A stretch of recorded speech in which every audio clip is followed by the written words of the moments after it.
That was fighting for gay rights, and people were killed.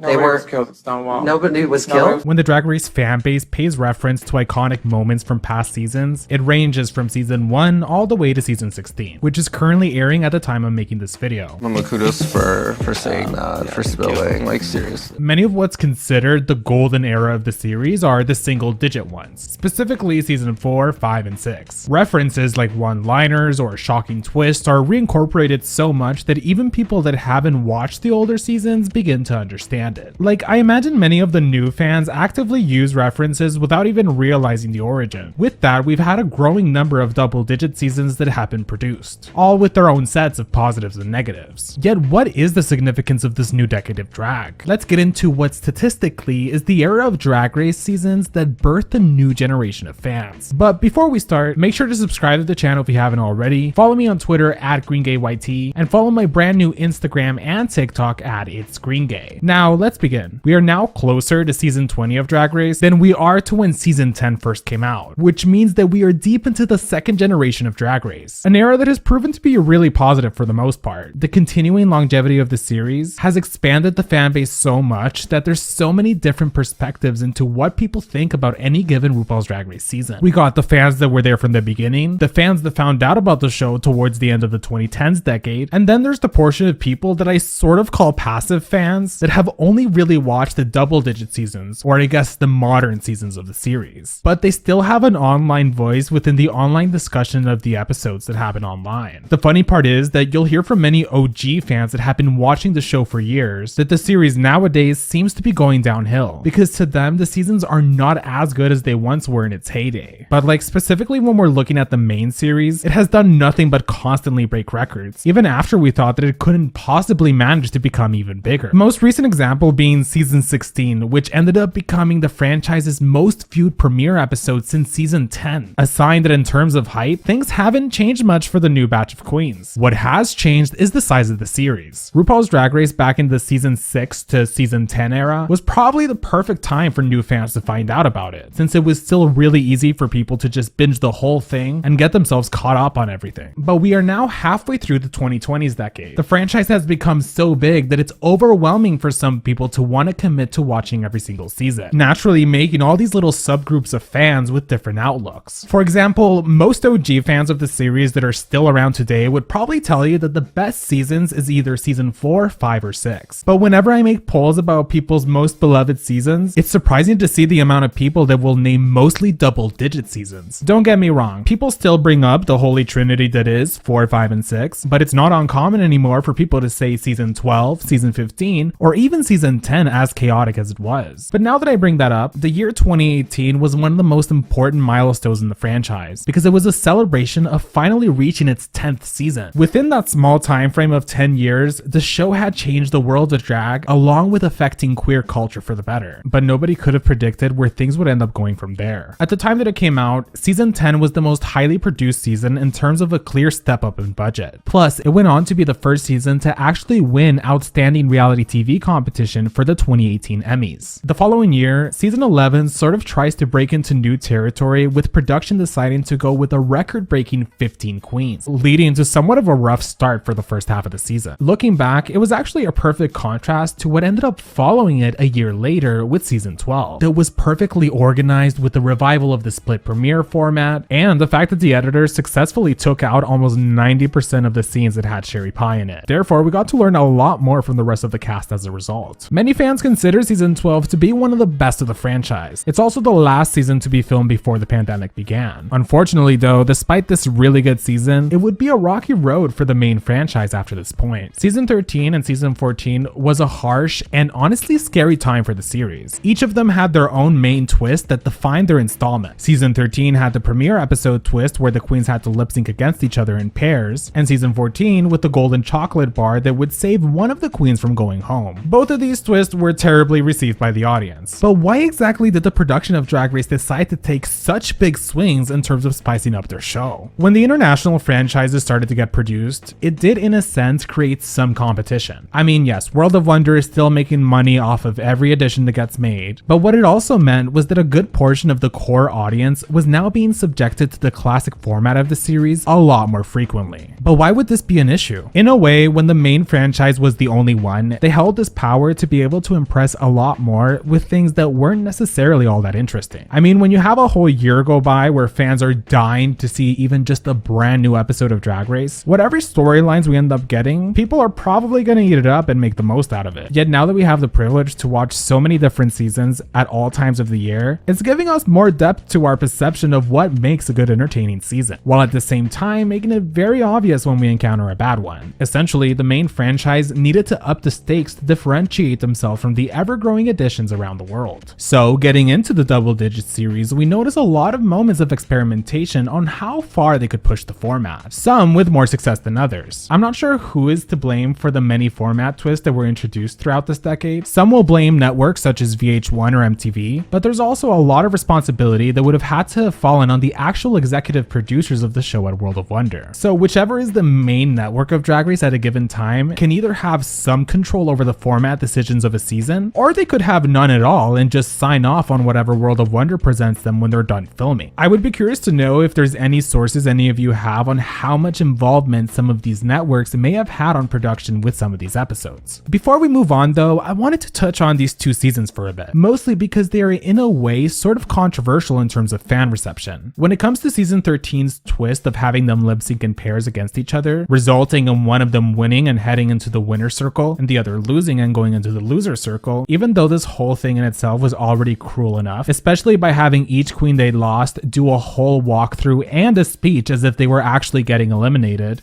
I'm confused and I'm hurting because I have a lot to show and I have no idea what to do next. Things didn't end there. The queens in the loser circle were grouped up into the pork chop loading dock as they looked around the room filled with pictures of previously first eliminated queens. After everyone arrives, they're told through the intercom by Ru that one of them will actually have to be getting eliminated first, and it's up to them to vote from which of the queens they have just met does not deserve to go forward. And we all know how it goes. Elliot with 2 T's is voted off, but not really because she's just shoved into the winners group, making her an outsider to not just the losers group that had just voted her out, but also the winners group that looked down on her as this wild card from the opposing group. Plus Candy Muse thinking that Elliot was a straight up spy from production. Essentially, the fans' biggest takeaway from the season 13 twist was how it devalued half the cast on the very first episode. And it only went on to prove that the queens were properly divided, because aside from Lala Ree, all of the early outs from season 13 ended up being from the losers group. Comparing the falling quality from season 12 to season 13 made it so that there was a lot more expectations on what season 14 was going to be. But it would be a rough spot yet again. Season 14 just had so many weird production decisions. First was that the golden chocolate bar twist was supposed to be the key theme of the season, yet it fell completely flat. The reason being that it got weakened by the abnormal amount of non-elimination episodes that kept coming. Like by the time we found out who had the golden chocolate bar, it wasn't something special. It was like, oh, I guess nobody's going home again. Another blow to the season was Cornbread having to leave the competition, even though she had set herself up as a frontrunner. Even towards the end of the season, where we get to the top 7, ending in the double elimination of Deja Sky and Georges, did not feel very impactful when the very next week they had the double save of Willow Pill versus Ingier Paris Van Michaels. Basically, to many fans, the whole thing just felt like such a mess. But what ended up being the biggest wake-up call would happen at the 2022 Emmys, where after all of the season 14 queens attended the Emmys with RuPaul, they would end up losing the main category of Outstanding Reality TV competition. Instead, the Emmy went to the first season of Lizzo's new show. This was a huge blow to World of Wonder, and I'm sure that the production, despite still getting some of the other Emmys like Ru with Best Host, it was not a good look that after dominating the category of Outstanding Reality TV competition and winning it for 4 years in a row with season 10, season 11, season 12, and season 13, that season 14 would be the one to cut the momentum. Meaning that yes, this was a wake-up call for the main franchise, because if anything would signal the end, it would be the series starting to actually lose a lot of these Emmys for the network. That's why when it came to season 15, production was not playing any games. Queens started getting eliminated off the bat, there was no prominent twist, and it was the first season since season 11 to not have a split premiere format. The only big gag was that it was the most amount of contestants they've ever had compete in a season, with a total of 16 queens. Yet despite being an overall pretty well produced season, the unfortunate decision made by MTV to feature their new show, The Real Friends of WeHo, directly impacted season 15 by having them shorten the episodes from a full 60 minutes to just 40 minutes. This wouldn't have been as much of an issue had the season been filmed with that idea in mind, but all of it just felt so last minute. The shortened cuts made the episodes go by so fast that all we could really get out of it was just the surface level stuff of what was going on with the Queen's storylines. To make things worse, the early eliminated queens didn't have much of an impact on viewers. We didn't really get to know much about queens like Princess Poppy, Robin Fears, or Ara Mayari. Aside from that, the fact that the pacing of the season with the constant eliminations was so consistent made this a much more enjoyable viewing experience than season 13 or 14. Although even beyond the shortened episodes, fans do have some minor critiques about this season. Many of the queens that went home early, you could kind of see coming. You could really see many of these individuals getting in their head, so you sort of knew that their end was going to come soon, which you kind of wanted to happen too, so that you could weed out the weaker competitors of the group. Even by the time we get to the top 5, it was really clear that if Sasha Colby wasn't going to win, that Anitra would be taking the crown given Rue's extreme liking towards her. I also wanted to add that I really felt like Mistress Isabel Brooks was overlooked this season. I mean, yeah, she made it to the finale, but she only won one challenge, and there was many moments where I felt she should have been given more praise. But season 15 was a really good season to have. Plus, now that the extended versions became available a couple months ago, there's a noticeable difference in the fluidity of the episodes, or the backstory that they gave for most of the early eliminated queens. On that note, purely looking at the 2018 to 2024 time period of seasons, I have to say that season 16 has really made me excited for a cast of queens for the first time in a while. I realize that season 16 is still airing, and I've been made aware that recency bias is a thing when a new TV show or movie or any form of media is still pretty fresh, so you sort of view it with more excitement than you would, let's say, a year or two from now. And I agree with that, but to an extent, since I'm usually pretty consistent with my liking towards a given season. The level of entertainment that we got from this newest season has been nothing but enjoyable. We started off with a huge antagonist that was Plain Jane constantly coming for a mandatory meeting, Nymphia Wind as the early frontrunner, only for Saphira Crystal to gain a lot of support too within the second half of the season. The editing choices they made this time around was much better than season 15, in the sense that pretty much most of the early outs left you wanting to see more of them, like Mirage, who went home second, prompting a pretty big reaction from fans that were sad to see her go, or Amanda, that must have her All-Stars invitation coming down the line, given that she has a backstory for a really good redemption. And then even the queens that made it far but never won any challenges, like Morphine or Dawn, managed to not feel like dead weight. I mean, yeah, they weren't huge threats to getting the crown, but both their confessionals added hilarious commentary, and I can see them slaying if they did return again to the competition. At the time of making this video, we currently know our top 4 queens, which consist of Nymphia Wind, Saphira Crystal, Plain Jane, and Q. By the time you watch this, we will have either dwindled down to a top 3 or all 4 queens went to the finale. But I can honestly say that regardless of which one of these queens win this season, this will go down as a very entertaining cast within the double digits era of Drag Race. So now, looking at all the modern seasons from a distance, it's important to note that over the last 7 years, Drag Race was under 2 networks: VH1, which lasted from season 9 to season 14, and MTV, which is the current network with season 15 and season 16. Since we've only had 2 seasons under MTV, it's hard to really see a noticeable difference in the approach that's being made to the production of the episodes, aside from the weird promo concept that they did with the season 16 queens, which apparently was originally meant to be Battlefield themed as a sort of war for the rights of drag type of style, but then they realized that it would be in bad taste given the current political climate. Although this was quite the miss from production, because political context aside, a mood board inspired by camo or anything to do with military attire is not a good choice for something like a promo, which relies heavily on visual eye candy. It was especially disappointing since promos have become a really exciting moment for the fanbase to finally get to react to the official cast release of a new season. With that, we sort of saw in these new modern editions how they began to focus on the trope of getting a gimmick for each year that will be the driving force of conversation once the promos come out. Season 13 had Gottmik as the first trans male, Season 14 had Metamorphosis as the first straight male, Season 15 had Sugar and Spice as the first twins, and while Season 16 didn't have one, I really liked that they didn't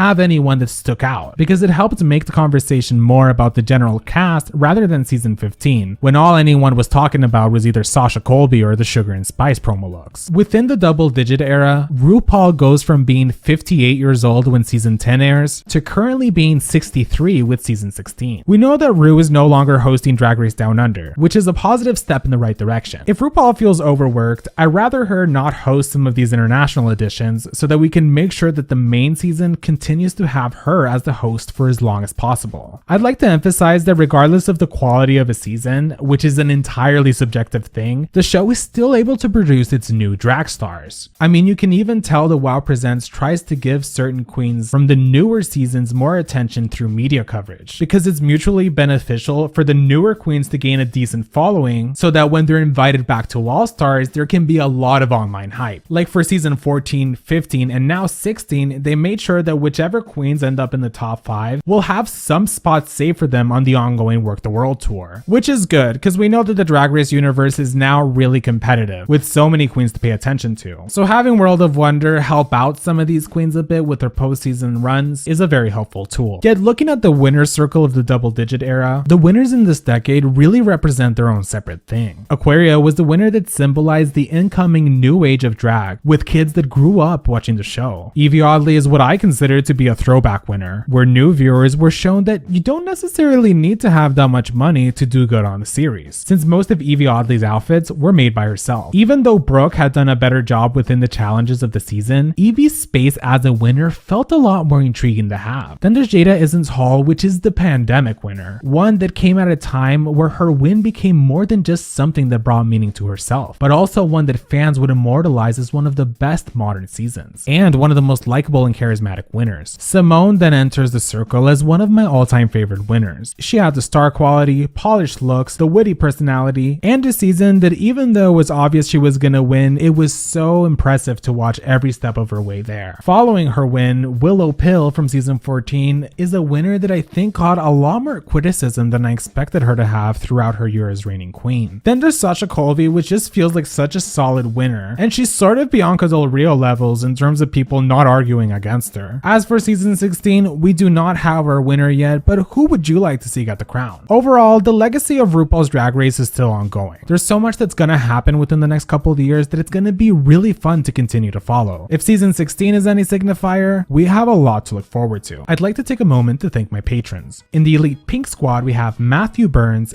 Gay Uncle, Poppers Alberta, Sari Tish, Natasha De Leon, and Las Pothitas. And in the Green Squad, we have Azure, Cayman Rider Furry, Edgar Allan Pup, IJS, Not a Punch, But a Keek, Jack Beck, Aaron W, Milk Forever, Captain Chaos, Bashir with the Good Beard, and Galeria Gomez. If you'd like to see your name on the screen, you can support me on Patreon. The link will be in the description. Thank you so much for watching this video. I have finally finished the school year, so expect some frequent uploads from me. I'm going to be releasing one video a week starting now, and you may receive some bonus video, too here and there if I have the time. As always, I appreciate all of your support. To those of you that click my videos, comment on them, and like them. I will see you guys next time.